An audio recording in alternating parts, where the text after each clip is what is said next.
We'll begin production immediately. Here, for your trouble. I want to scritch the Solarian proboscis. Hello, friends. This is Cold Run. Welcome back to a blind playthrough of Mass Effect 3, where we are here on the Citadel embassies, at the Citadel embassies, I guess, and about to head over to Commander Bailey to go do Aria's dirty work in hopes that she will like me a little bit more.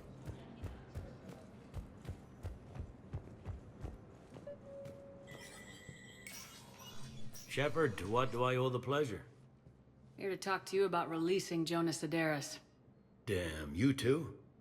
Somebody got the council to order her release. I'm delaying as best I can. What's your stake in this?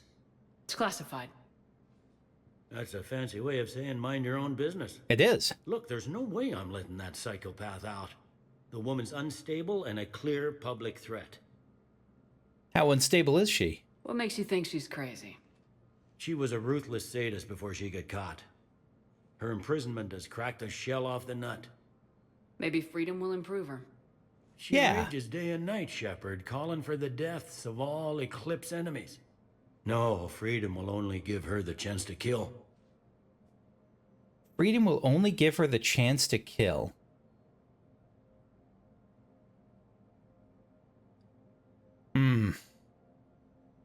This is why, even as I right now even as I think about like the Dark Urge playthrough in Baldur's Gate 3, even here it's really tough for me to press that bottom button of release her immediately.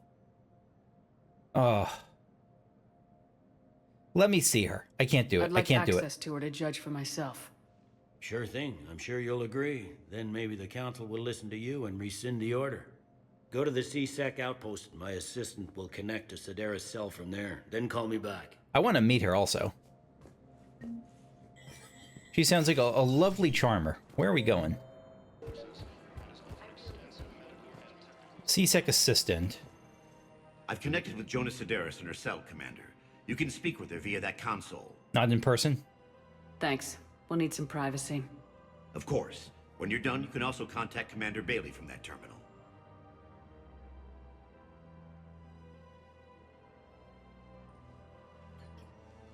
Who's that spying on me now? Ah, I see. Good. Aria's indentured servant has finally come to deliver me to freedom. Could be a little I nicer. want to talk with you before I secure your release. Bullshit. You have no choice. And when I get out, heads will roll. Oh yes. Maybe she's Killed a rehabilitated. lot of my people. Don't think I've forgotten that. Hey, don't threaten me. It'd be smart to bury the threats, Sederis. I'll toss them into the caskets with my victims. I love holding all the cards. Even in here, you must deal with me. I have all the power. Is that right? It is kind of right. Yes, Sane, my second-in-command, is a weak-willed toady. If he had balls, he'd leave me to rot and take control himself. But he won't defy me. He knows better. Now get me out of here, Shepard. Tell Bailey to release me. Yeah, she's fine. Bailey, I've seen Sederis. So she's crazy, right? It would be ridiculous to let her out. No, it doesn't matter. Another solution is interesting, but that lessens the chance that Aria would like me a little bit more, so it doesn't matter. Defying this order is violating the law. You have to let her out. Such a All right, dick. Shepard. But whatever terror she inflicts out there is on your head. I'll release her today. Sure hope you don't come to regret this. I'm sure I will. 100% sure I will. And I'll bet I know the other option would have been to, I'm going to go back to Aria. The other option, I guess, I was curious to see what this would be, because the other option, I feel like I knew where that was going. I could be right, and let me know if I'm mistaken. I assume it was like we find a way to make the toady second in command, like, step up and be a little bit less of a problem. But that might be less effective for Aria. I think I can justify this by saying that Aria is the more important person to have on. Like, a second person wouldn't help our cause nearly as much. Shepard. Please select a destination. Seriously, look me up here. Something foodie like you. Listen, And then I want to see dancers and not just crappy pole work. Mel, Like, take the raunchiest thing you can imagine and then add a Hanar hanging on somewhere. Now, listen, the guys are kind of weirded out by you being here. Why? I mean, I guess if she wants to throw Hanar into the mix, like, I could see that being a deal breaker for some.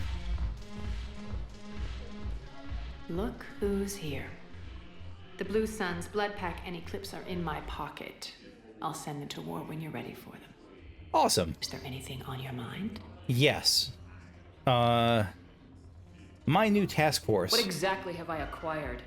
An army that's willing to fight dirty, to do the things your respectable militaries won't do. Eclipse Mechs and Vorcha Legions are excellent candidates for vanguards in any ground offensive. Well worth the little song and dance I had you perform, I'm sure. We're going on a date later. Whatever you say, Aria. It's not on camera, but it's happening. Don't be a stranger. See? That's what I'm talking about. I think we're just going to head back into space and start exploring and start looking at some of the new areas that opened up. We're in the Anos Basin now. Start looking. Pido. What is this? Diplomatic ships meet with diplomats? The diplomatic ships of the Solarians, Turians, and Krogan float far away from one another out of weapon range. Messages sent by each faction indicate they would welcome the Normandy as a neutral meeting ground for their diplomats. The fact they have not agreed on a ship to serve as a neutral meeting point before now does not bode well for the negotiations. Let me refresh myself on what this was. This was meet with diplomats was the quest, or the mission. That's the priority mission. That's priority Surkesh. We're going to leave that for last. Like, I'm going to come back to that as late as possible. Minos Wasteland, you're new, right?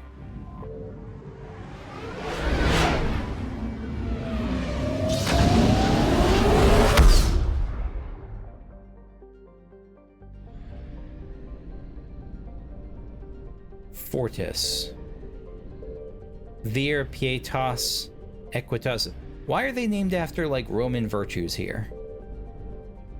Vir, manliness, manfulness. I like manfulness more than manliness. Equitas. Home to the famous Iron Canyons, Equitas has reddish iron oxide dust hematite covering much of its surface, and significant blue cobalt deposits that freckle the terrain. That's quite a pretty marbling. Turian explorers have discovered hot springs in the polar ice caps, heated by magma in the planet's crust. In a strange combination of science and hucksterism, a small facility exports water from these springs, which is sold in bottles bottled as having medicinal properties. The funds are then used to maintain a research station, which has discovered some fossil evidence that Equitas once harbored microscopic life based on deoxyribonucleic acids in these springs. A strange combination of science and hucksterism. I love that. Pietas. Combination of features that make terraforming a possibility. The rights have been tied up in the courts. The running joke is that by the time the council finally gives the go-ahead to colonize the planet, Pietas will have evolved life on its own. Is there it looks like there's a ring in between these things. Doesn't there? Like, it looks like there's Pietas, Vir, or Weir, and a ring in the middle, but I can't find anything in the middle that's along that ring. Yeah, Vir is a pressure cooker planet largely ignored. Signal confirmed. What's on Pietas? Right there.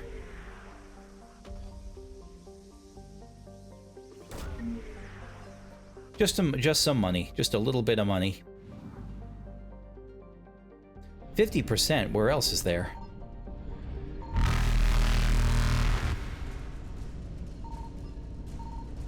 Oh, there. Are we gonna get caught? 200 units of fuel. What? What do you mean? How could I leave there? How do you get out of here? Oh, I have to go to the mass relay. I was expecting there to be another place here. No, there's not. Signal confirmed. Gotcha.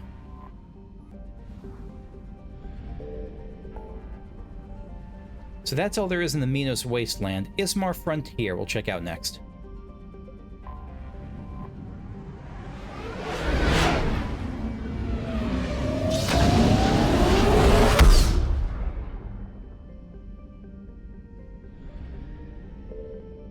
Polino. Metaponto. I'm trying to see if there's a meaning to these, or a pattern. Volturno. They all sound Italian. Lapini, Vecchio. Yeah, they're all definitely Italian. They're all bridges, aren't they? Are these all Italian bridges? Like, maybe even bridges in Rome? I don't know. I wonder. Probably not. Polino. Oh my god, I love this coloring. This is that Simic coloring. So in 2180, there was a hoax story that Izo was being found on Polino's moons. And it was a scam by the Duno Wuricum and consortium, an Elcor corporation trying to scare up investors.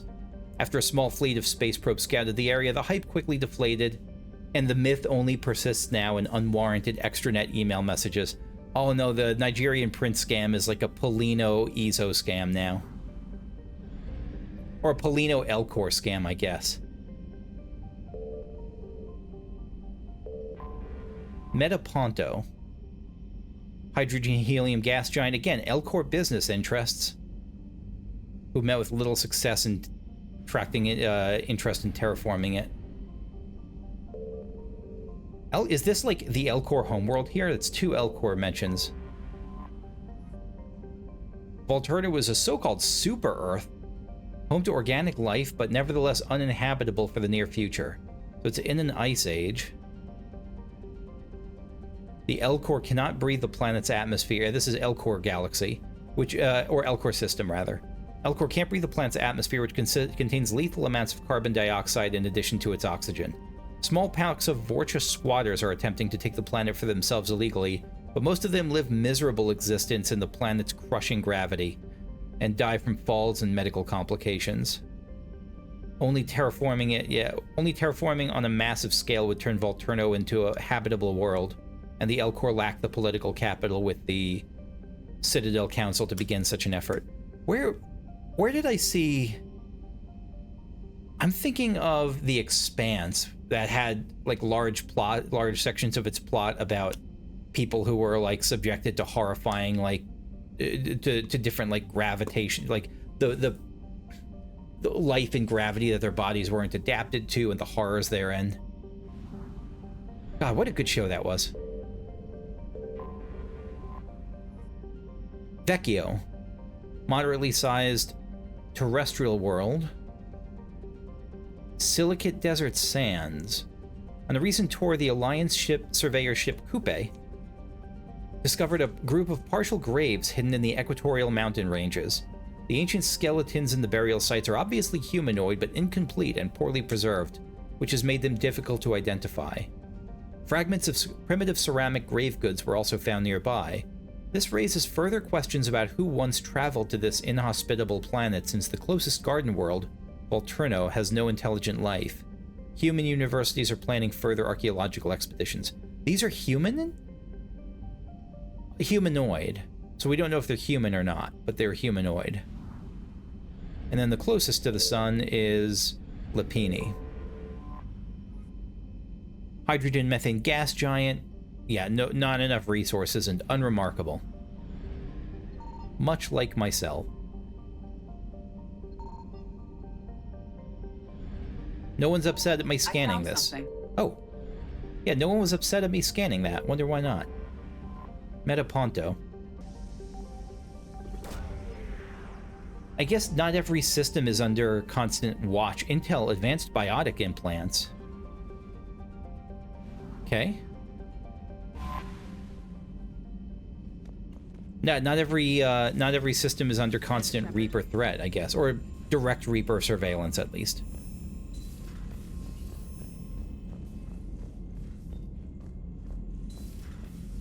I'm checking here first because I know this was intel. I have to go to see the little droid thing, but there was an update on the war terminal assets, right? Alien Terminus Fleet.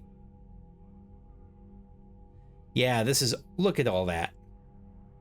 So we saw the Blood Pack, we saw the new one is Eclipse, right? Eclipse Corporation specializes in smart security solutions, developing tactics around surgical strikes, sabotage, and electronic warfare. These mercenaries are supported by a sizable army of combat mechs and rely heavily on tech for support in combat. I wonder how that's going to play out when we actually have whatever final battle exists. Probably, I doubt it's something we see. I think it's all behind the scenes, like, points that get us access to something in the end. Maybe we'll get, like, a dialogue with Aria, whereas if we... Private terminal, Commander. Yeah. Sure, we'll read it. Met some old friends at Citadel Memorial from Lieutenant Steve Cortez. Shepard, after you left the refugee memorial, I met an old friend who was helping out colonists with logistics. She and her buddies are ex-Alliance pilots. Damn good ones who left the service to build a life on the frontier. They're homeless now, and when I told them about the forces being collected, they were eager to join. I've attached their contact information to forward to Hackett. Hopefully they can help. Thanks again for helping me through this. I'm feeling good. I think maybe I'll hit Purgatory next trip to the Citadel. Want to join me for some drinks? I would love that, Steve. War asset acquired rogue fighter pilots.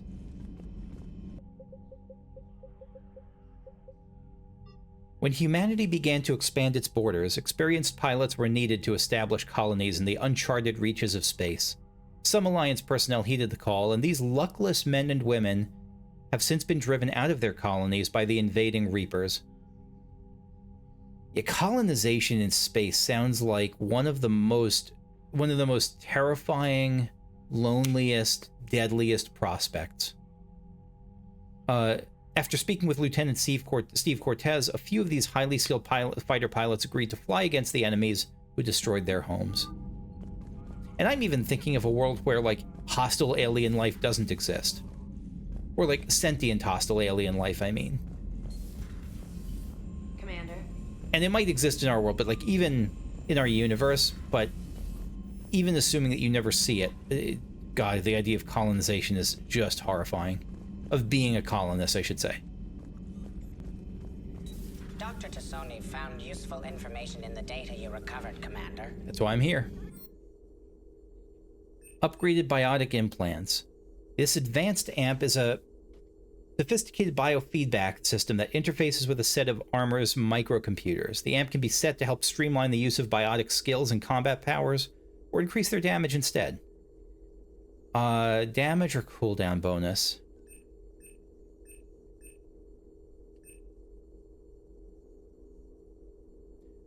Let's do power damage bonus. I think if it were me, if I were a biotic, I might want cooldown bonus.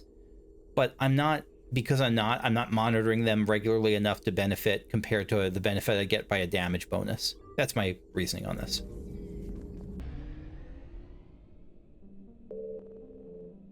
More in the Aquila system. Nope, never mind. Ba-ba-ba. So that's all there is here. There was nothing else, because you can't. The barrier's red. Now I know that. Now that I got eaten by a Reaper, I know that. What did I have on the Ismar Frontier, though? I thought I had a quest on the Ismar Frontier, or a mission, I should say. Ismar Frontier prototype components. Oh, the scientist was return them to the. So I have to return these to the scientist at the Citadel. Okay, gotcha. Let me go do that. I'll do that later. I know that I'm going to forget a little bit about it, but this is... I don't want to go back to the Citadel every single time I do that. Like, I'll do it more often than I need to, but I don't want to do every time I fill a quest, I don't want to necessarily go back to the Citadel and run to the person to turn it in. Crescent Nebula.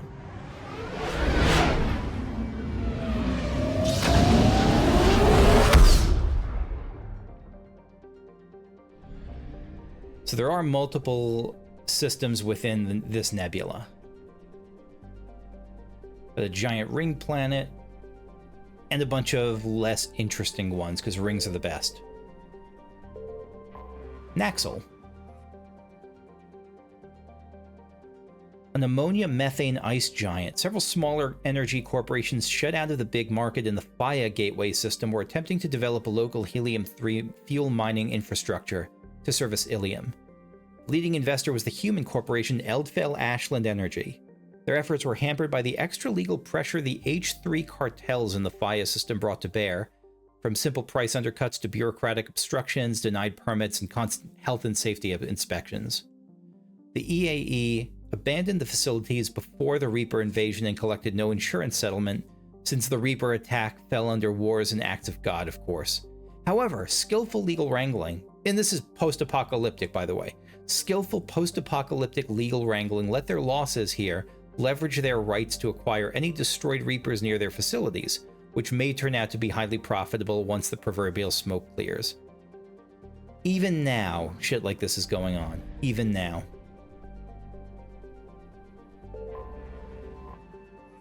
Thale. Typical hydrogen-helium gas giant. Complex system of rings, unstable, dating back only a few million years. What noobs. Thought to be the shattered remains of a comet, making it even more awesome. And then we got 3 in the middle here. Ponulus, a typical Venusian hothouse. Nearly inert, no active volcanoes. The most dramatic event in the last million years was the foundering of the Asari aerostat research platform Alviusic in 2092, which fell after being holed by an improbably unlucky meteor. Most of the crew successfully reached escape capsules, but 6 were lost. The crushed wreck of the platform now lies on the Creusite Plain in the southern hemisphere. With no population to speak of, Ponulus has been ignored by the Reapers. Lucky Ponulus. Not really. Ilium.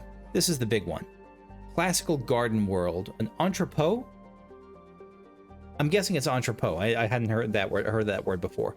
Between the Terminus systems and the Asari republics. To abet this trade, the normally stringent customs laws of Council space on product safety, prescribed materials, and sapient trafficking are relaxed.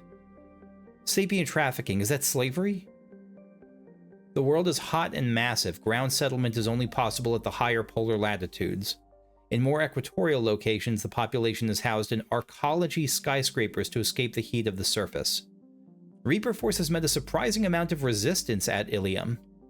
Its leaders were paranoid about keeping their fortunes and were influential in both Terminus and Citadel space. They outfitted their large defense fleet with a high number of fission weapons, and in the brief space battle, used them on the Reapers' fleet troop transports rather than their near-impervious capital ships. Oh, smart. As a result, the inevitable ground invasion has been slowed to a crawl as the Reapers manufacture more troops. So it does seem inevitable. Nos Astra as the capital. And then we got Barrigale. And these ones closest to the surface are usually pretty worthless. Yeah, not hospitable. Not a classical hothouse world like Venus. I don't know what that means. Its core contains many radioactives and other heavy elements. The description of this makes it sound like a literal hell. Supervolcanic eruption, spewing ejecta over thousands of kilometers, leaving caldera and 100 kilometers across, and enough molten material to repave continents. God, it's... The thought of seeing it of seeing something like that in person is... It's Lovecraftian. Like, it's terrifying in a way that's hard to... Like, that makes you just feel absolutely worthless. Signal confirmed. Ilium. We can scan Ilium? I usually think of scanning as something for, like, uninhabited planets, essentially. War asset acquired liquid assets. No war can be fought without a bankroll. Oh, liquid assets. I was thinking, like, I wasn't even thinking of money. I was thinking of, like, actually, like, we found some precious liquid elements or something. Liquid EZO or whatever. But no, It's money. No war can be fought without a bankroll, and the corporate mavens of Ilium know it. Having escaped the invasion, the so-called Gang of Five is leveraging their staggering financial power to acquire the best talent and materials for the Prothean device.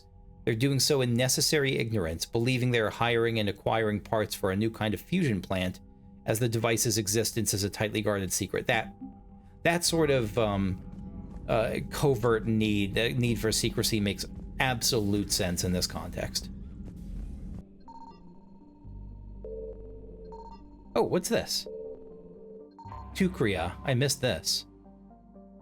Named for the legendary Asari archer from Thessia's Iron Age, Tukria is an asteroid large enough to qualify as a dwarf planet, or as some term it, a mesoplanet. Is that what Pluto is?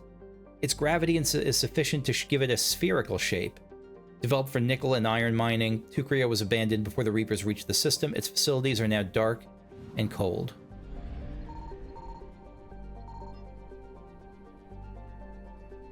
This is a large system.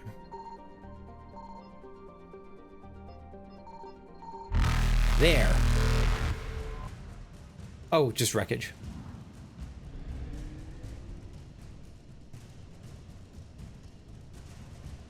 Faster than light jump successful. The only other system in this nebula is the Lucerne system.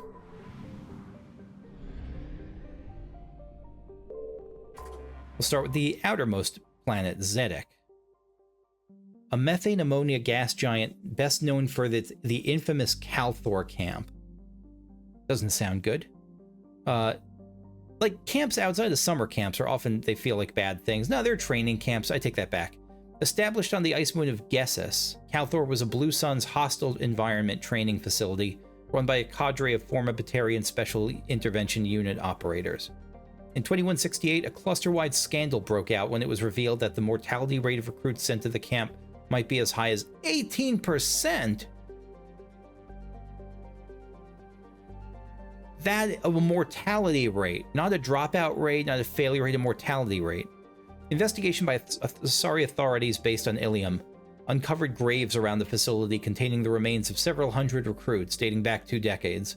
The camp was immediately closed and their remains sent back to their worlds of origin. An inquest by the Blue Suns found the Batarians had used harsh training methods, but these were consistent with their own training to join the SIU. The Batarians were exonerated, though Calthor was shut down, and they were reassigned to other units. No criminal charges were filed. Council law does not extend to the Crescent Nebula, and the Astaria and Ilium found the Blue Suns self-policing to have met their due diligence requirement for corporate justice. Oh, that's depressing.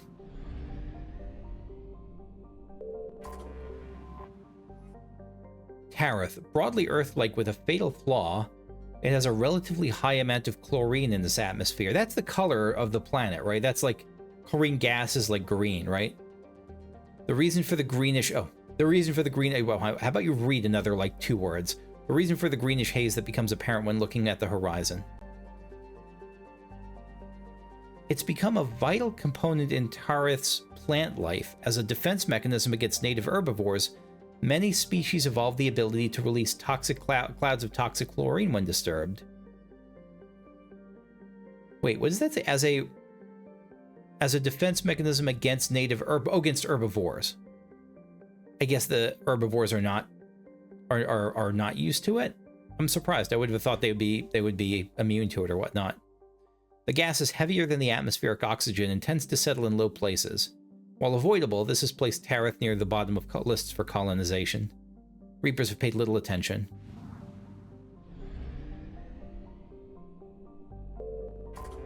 Dorii. A large hot world with a poisonous atmosphere of acidic nitrogen oxides. No thank you.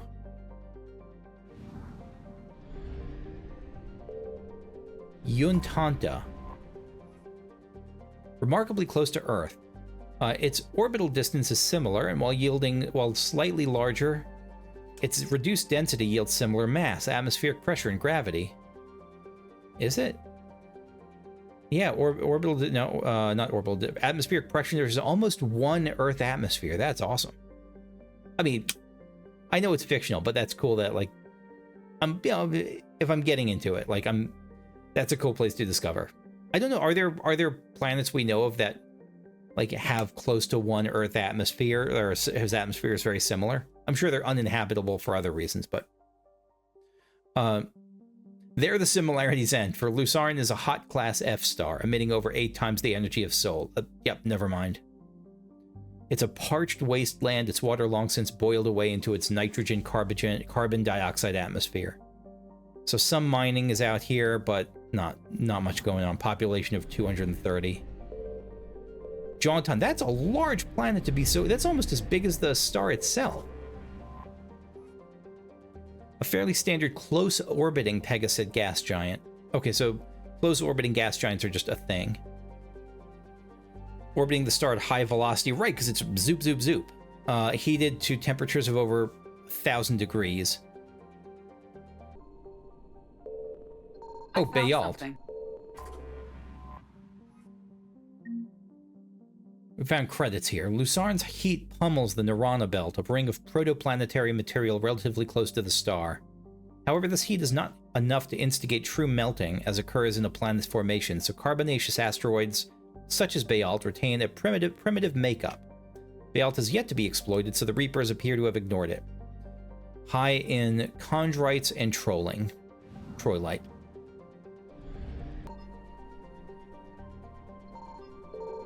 Here. Oh, just fuel. Yeah, I think I have to get used to a lot of this being just fuel. Calliston Rift. That's, I don't remember what that is, but... The Shrike Abyssal, this is where we're heading next.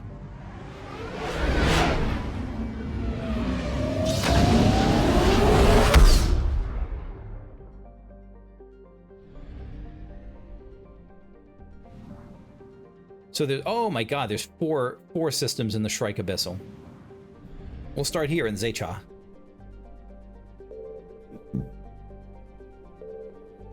Vem Osca. A Jovian gas giant, Vem Osca, Weeping Witness, and Hyperion Volus. This is Potato Land. We're in Potato Land. Is a low-density hydrogen-helium planet with 35 moons. Later this year, 33 of the moons will be visible from the planet's surface in a conjunction that will be recorded by space probes from all over the galaxy. What is a conjunction? It's like all the moons, like, in line with the star or something like that? Or between the star and the planet directly? I don't remember. Tosol Nim. The sister tragedy to the extinction event on Aphros. Tosol Nim was the rarest of jewels. A second garden planet within the same life zone as Aphros. Not anymore. That's the tragedy, I guess. Not as old as its sister planet, its fossil evidence indicates it was home to abundant invertebrate sea life. Got Subnautica sequel, Tosol Nim. However, similar craters to those on Aphros created a dust shroud that killed 99% of biota on the planet. The even spacing of the craters indicates a coordinated, simultaneous attack from points around the globe rather than an asteroid collision or supervolcanic scenario. Who wants to attack the invertebrates?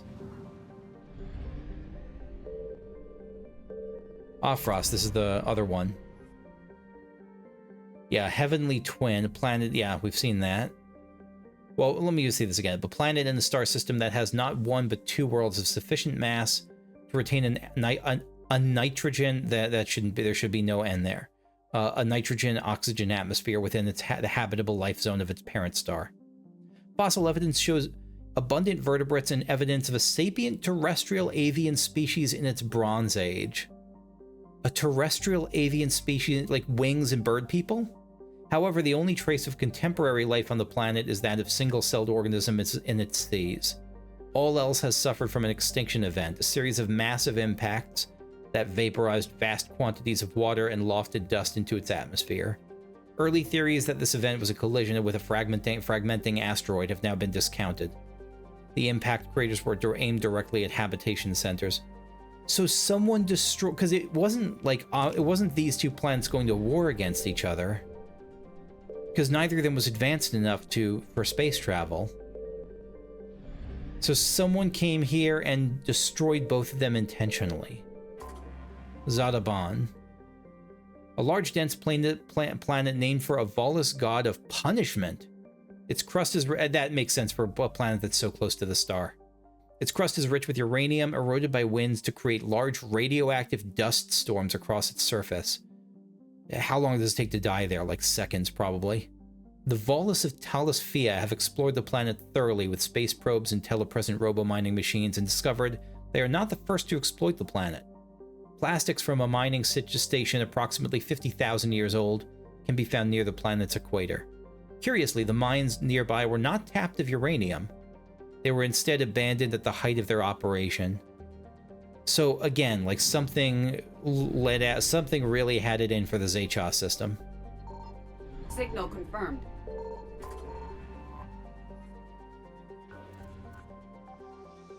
Whoop, didn't mean to do that.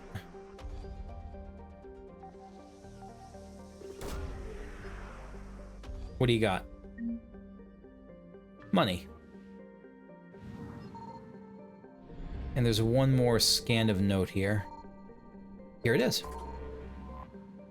Wreckage.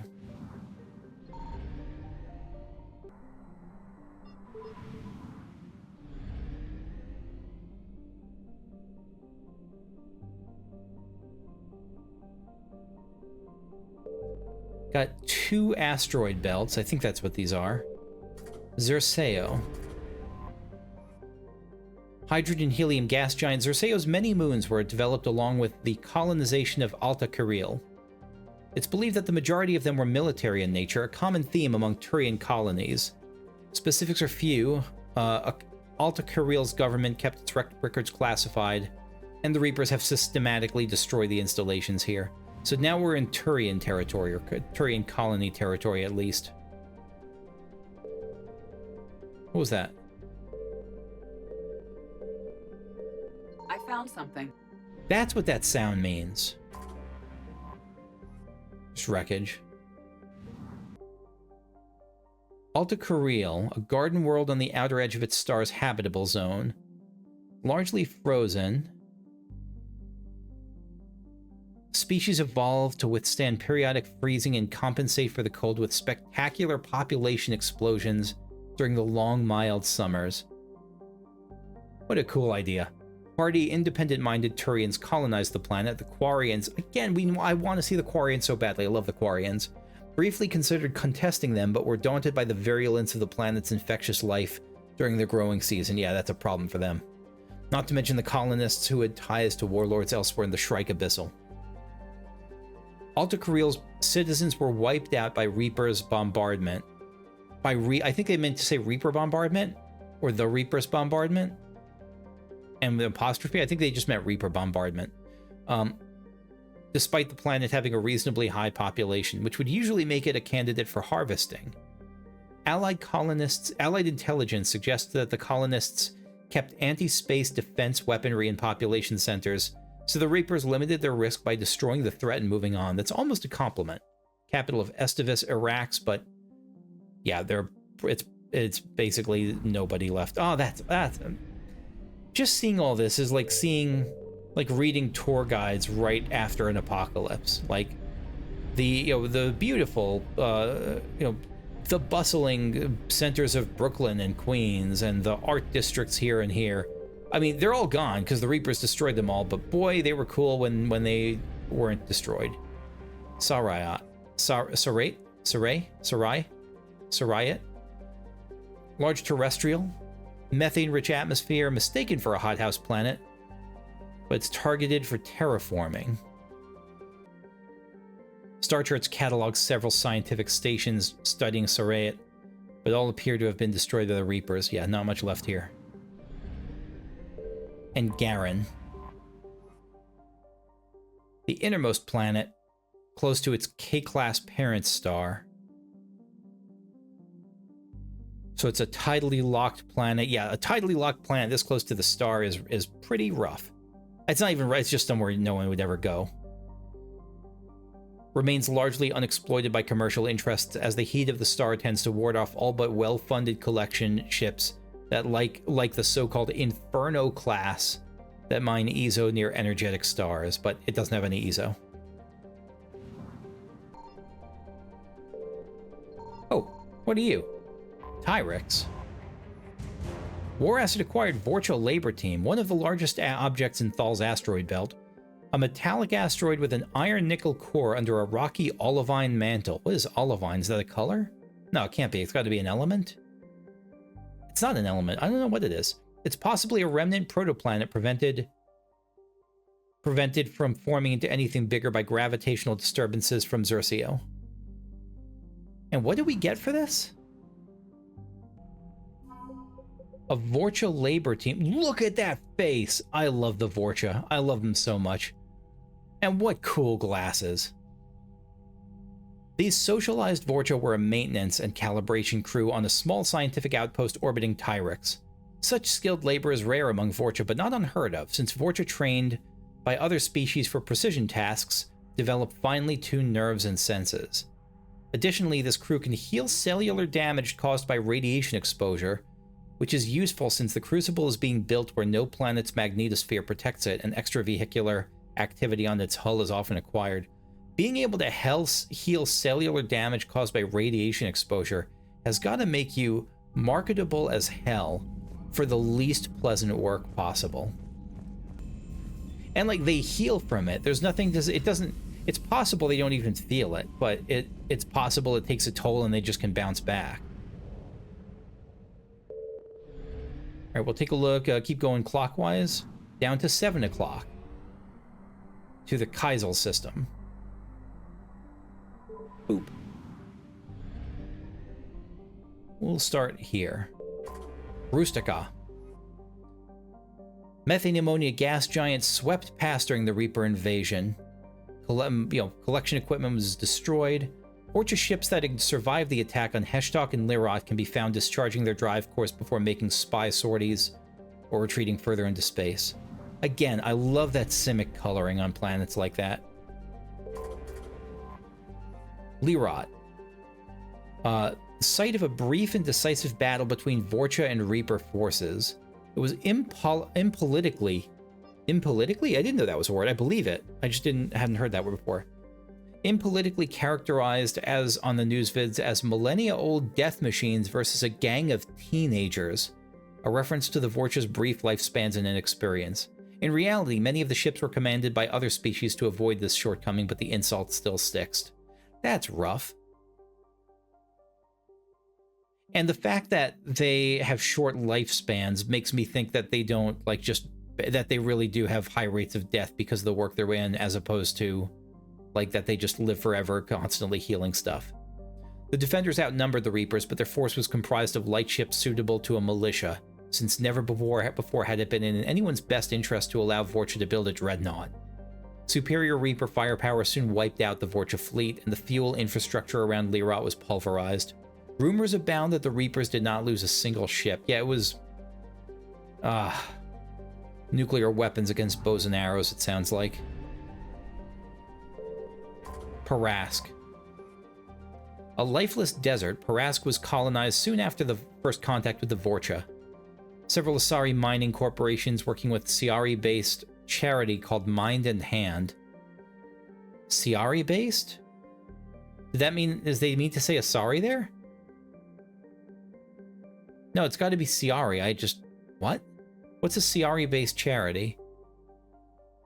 Built settlements on the planet's surface and orbital stations. Adopting Vorcha orphans from Heshtok, they raised them to live non-violent lives and employed them in the mining industry. While Mind and Hand's efforts were at first labeled colonialist, I could see why. I'm just saying they raised the orphans to work in the mines, literally. Literally did that. The orphans became minor celebrities when it was discovered that the Vorcha habit of using violence to communicate was not completely innate. It was cultural. Interesting. Several spoke throughout Citadel space on behalf of their species, but their short lifespans kept their careers very brief. Even today, companies that want Vorcha labor have the poor choice between adopting and educating them as youngsters just to watch them age and die, or dealing with autonomous but violent adults. There are other options, like you could help. I was about to say, like, you could set up the thing I was going to propose. Basically, I stopped myself because it's basically like, let's create schools where we civilize them. But like, At the same time, it sounds like this is not misunderstanding of peaceful people and trying to just make them like you. This is taking them from cultures that are actually like horrific and violent. I don't know. I don't know. I just feel so bad for the Vorcha at this point. They just caught between rocks and hard places everywhere they look. The Reaper invasion devastated Parask. Its industrial capacity was ruthlessly targeted, and the Vorcha mining communities were exterminated. The only silver lining is that the deaths here have created martyrs, inspiring other alien-raised Vorcha to fight for their galaxy. Yeah, so alien-raised Vorcha is like a whole thing. And that is a one set of worms, a whole big can of worms, the idea of that. Heshtok. A Systems Alliance official once summarized his tour of the Vorcha homeworld as follows. You can make your own Heshtok in 2 steps. Take Hell, then add Vorcha. That makes sense that they would thrive in a place like this. The planet is highly volcanically active, leading to periodic releases of toxic gases into the air and water supplies, as well as other extreme situations that gave rise to the Vorcha's legendary adaptability. Overcrowding and extermination of most of the ecology led to a planet covered in weeds and hardy vermin. They don't have a single or recognized single government that would allow them membership in any galactic leagues. That just, it lessens their power so much and their possibility for growth. I mean, same with us, like on Earth, but like, alliances between bloodlines are tenuous at best, while the Vorcha's short, violent lives ensure there are few lasting institutions. The Reaper invasion of Heshtok encountered little formal military resistance, but the harvesting process is slow.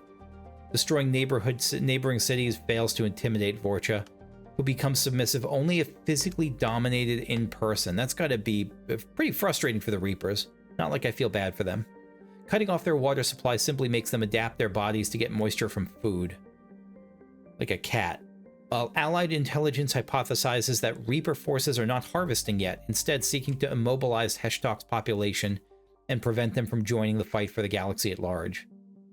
Yet no census data. Estimates from 6 to 9.3 billion. Capital's Hatash disputed though, because again, there's multiple civilizations competing. It's so cool to see how the writers envision the Reaper invasion playing out in all these different environments, and what the resistance is like, and what the Reaper's responses is like, and when they skip a planet, when they move on to others, when they get stymied or slowed, and when they just obliterate the inhabitants without a thought. Noskral. A small, hot, tidally locked inner planet. Are planets more likely to be tidally locked if they're close to the star? Modest minerals development on its dark side. Within a generation of the Vorcha's first contact with spacefaring species, robo-mining interests attempted to exploit it, only to find their trading partners violently overthrown on a regular basis. Their own culture disenfranchised them in Noskral's case, as their legal claims to the planet were inevitably backed up by by violence as a show of dominance. This nuance was lost on the mining corporations, who hired mercenaries to guard their operations with lethal force and never surrendered it to Vorcha claimants. The Reaper sent I hope we get a Vorcha party member. I would really like that. The Reaper sent a small force to destroy Noskral's orbital stations and surface facilities. There's no indication there are any survivors. Yeah, the Vorcha are not well set up to contest the Reapers, are they? Signal confirmed. Got a couple here. 350 units of fuel, and it looks like we just barely avoided getting seen. What are we going to find on Heshtok? This has got to be a war asset. I'll bet this is a war asset.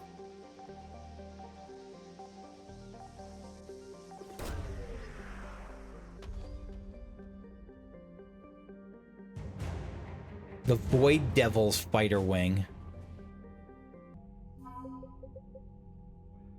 The Void Devils are a recent military creation consisting of Vorcha fighter pilots trained by human and Turian mentors. Though uniformly young by other species standards, the Devils have laser-like focus on the task of taking out enemy ships. Courageous in the extreme, they are notably disciplined for Vorcha. During the invasion of their homeworld, the Devils fought hard but ultimately obeyed the order to retreat while the wing was still intact. leaving them all alive but burning for revenge. Welcome to the fray. Did you see that? The tail of that? I think the fin of that planet, the fin of their ship on the bottom, I don't know what the name is, the rudder or whatever, is like it's just a picture of a Vorcha. They're fierce enough that just their face can be a symbol. And the last one here is Erla Rast. So only 3 planets here. Dazatob, an ice giant. Dazatob's Sky Warden has a bluish tinge from its hydrogen-methane atmosphere. Its axial tilt causes its seasons to vary wildly in temperature. Axial tilt is just like how... Is there ever a planet whose axis is horizontal? Whose axial tilt is so sharp that it rotates like up and down? It can't be, right? That can't be a thing. Like that it rotates like perpendicular to the star. Talisphia. A planet capable of supporting life if that life happens to breathe ammonia. What do Quarians don't? No, Quarians. I was thinking, do Quarians breathe ammonia? No, they don't. Discovered by Asari explorers, the planet was used as a bargaining chip by the Citadel Council, who quickly drafted a colonization agreement with its wealthy client race, the Volus. The Council would fund the Volus colonization effort in return for massive trade benefits. With uncharacteristic enthusiasm, an enormous Volus influx ensued. That's right, the Volus can breathe this, right? The Volus are ammonia breathers. That's why they have the things when they're not on the breathing apparati when they're not there. The Council has reaped the economic benefits for a dozen years before the colonization bubble burst. The Reapers found Talisphia easy prey. The independent planet had a defense fleet only sufficient to handle small-scale actions. Its high population and industrial base, once a deterrent to war with other Terminus system worlds, has only served to attract a larger number of Reapers than usual. Yeah, the perils of not being warlike. And then Bovis Tor. Named the Shining Sea in an old Volus language, Bovis Tor is so named for its boiling surface rich in glowing hot alumina, flecked with dark ridges of carbon. I know there's one person watching this who's artistically inclined, and this isn't a request to them because it's just too big. And for ethical reasons, I wouldn't want AI to do this, but I'd be really curious to see people's artistic interpretations of things like this.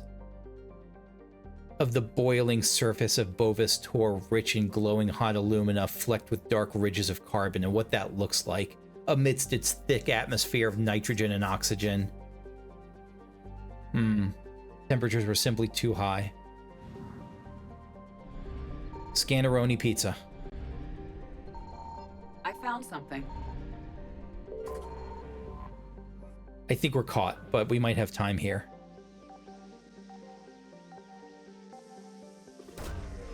Like the Reapers, I think, are coming as soon as we close this screen. Prothean Obelisk.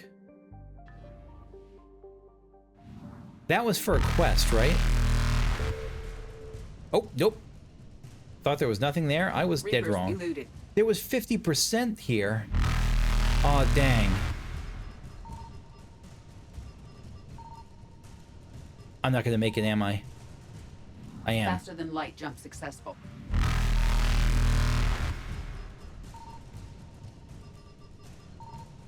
No, I'm not making it. I'm not making it. Oh, God, go. Okay. Evasion successful. This is probably just nothing. But I have to check anyway. All right, come here. No, it's... I got caught. It's just wreckage. That's okay. Again, there's no real downside, I think. Oh, I don't know why I did that. That was really silly. I found something. Yeah, units of fuel. And where was the other one? Prothean artifact was like somewhere there.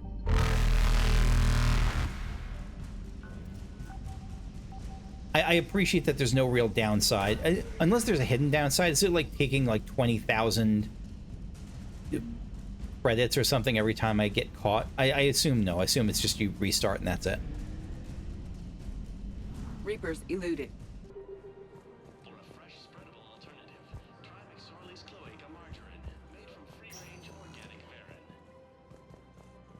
Did they just say free-range organic ferret? Welcome, Commander Shepard.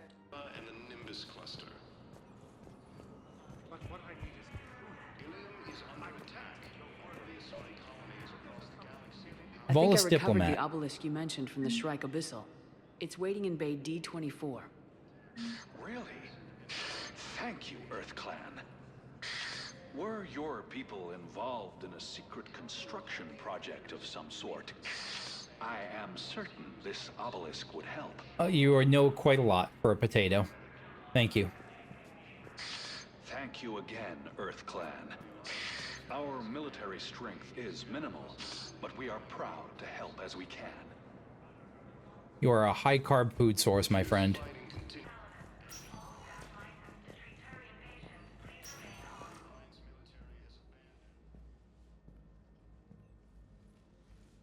I believe you were looking for these prototypes? You found them? Thank you. These biotic upgrades will save a lot of Alliance lives. We'll begin production immediately. Here, for your trouble. I want to scritch the Solarian proboscis right there, right between them. Just give it a little scritch, like a cat behind the ear. I feel like that would be offensive if I did it without their consent. And I feel like asking for consent would be just as offensive. It wouldn't be just as offensive, but it would be pretty offensive. At docking bay D-24. That's going to be it for me for now. Thank you for watching. I hope you enjoyed. If you did, leave a like, subscribe if you want to see more videos like this, and next time, I don't know what we're going to do. I'm debating whether we should do this private meeting with Aria. I want to, but I don't know if this is a DLC, and it doesn't say. It just says Citadel, Aria, Toloak. So I'm leaning towards doing that, and we'll see where it goes. Oh, right, the schematics, yeah. So, yeah, other than that, I'll probably head back into space and keep exploring and see what I can find. See you later. Bye-bye.